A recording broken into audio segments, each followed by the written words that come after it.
పుస్తకం తల ఎత్తుకునేలా చేస్తుంది, ఫోను తల దించుకునేలా చేస్తుంది.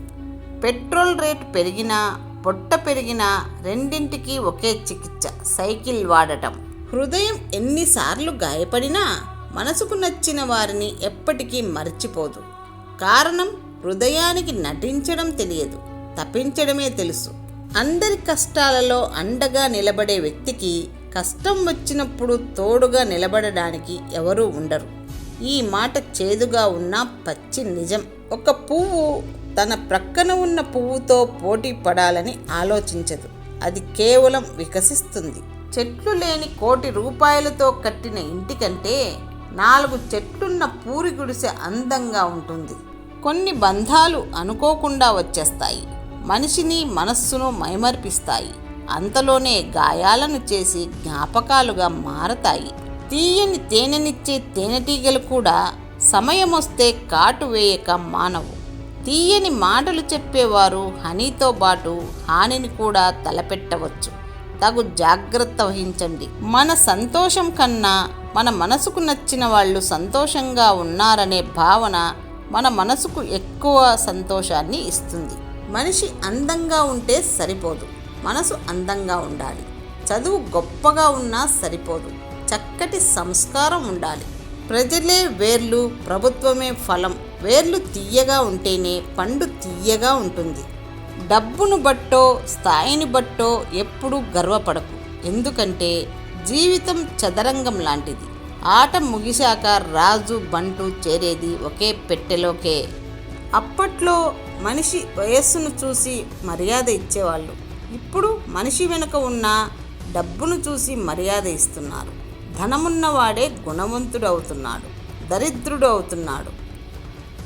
జీవితం అనే ఆటలో గెలిచామా ఓడామా అని కాదు, ఆట ఆడేటప్పుడు ఆనందంగా ఆడామా లేదా అన్నదే ముఖ్యం. మేలు కోరేవాడు పరాయివాడైనా చుట్టమే, కీడు కోరేవాడు చుట్టమైన విరోధే. ఈ ప్రపంచంలో నీకు విలువ ఉండాలి అంటే నీ దగ్గర డబ్బు ఉండాలి, లేకుంటే నువ్వు డబ్బు సంపాదిస్తూ ఉండాలి.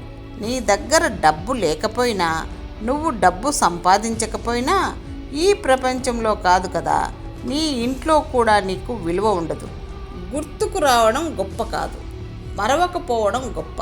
ఎందుకంటే గుర్తుకు రావడం మెదడు చేసే పని, గుర్తుంచుకోవడం హృదయం చేసే పని. మనం ఉండాల్సింది ఎదుటి వాళ్ళ మెదడులో కాదు, ఉండాల్సింది వాళ్ళ హృదయంలో. ఈ భూమి మీద మన జీవితమే శాశ్వతం కానప్పుడు జీవితంలో వచ్చే సమస్యలు మాత్రం శాశ్వతం ఎలా అవుతాయి? అందుకే ప్రతి నిమిషం నవ్వుతూ సంతోషంగా గడిపేద్దాం. పుస్తకంలో రాసుకున్న జ్ఞాపకాలు కాల్చేస్తే కాలిపోతాయి, కానీ హృదయంలోని జ్ఞాపకాలు ప్రతి నిమిషం మనల్ని కాల్చేస్తాయి.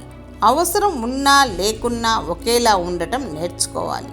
అవసరం కోసం నటించడం మొదలు పెడితే జీవితాంతం నటిస్తూనే బ్రతకాల్సి వస్తోంది.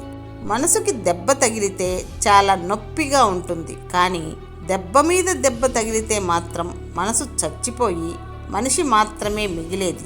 మనుషులు మారిపోతారు అంటే ఏంటో అనుకున్నా, కానీ అది నిజమే అని ఈ మధ్య అర్థమవుతుంది. ఇష్టంతో చేసే పని శక్తిని పెంచుతుంది, కష్టంతో చేసే పని శక్తిని తగ్గిస్తుంది. కాబట్టి చేసే పని ఏదైనా సరే ఇష్టంతో చేయడానికే ప్రయత్నించు. భర్త భార్య మాట వినాలంటే భర్తను బయట తక్కువ చేసి మాట్లాడకూడదు. భర్తకు సంబంధించిన వ్యక్తిగత విషయాలు ఎవరి వద్ద సంభాషించకూడదు. భార్యాభర్తల దాంపత్య విషయాలు కూడా ఎవరితో ముచ్చటించరాదు.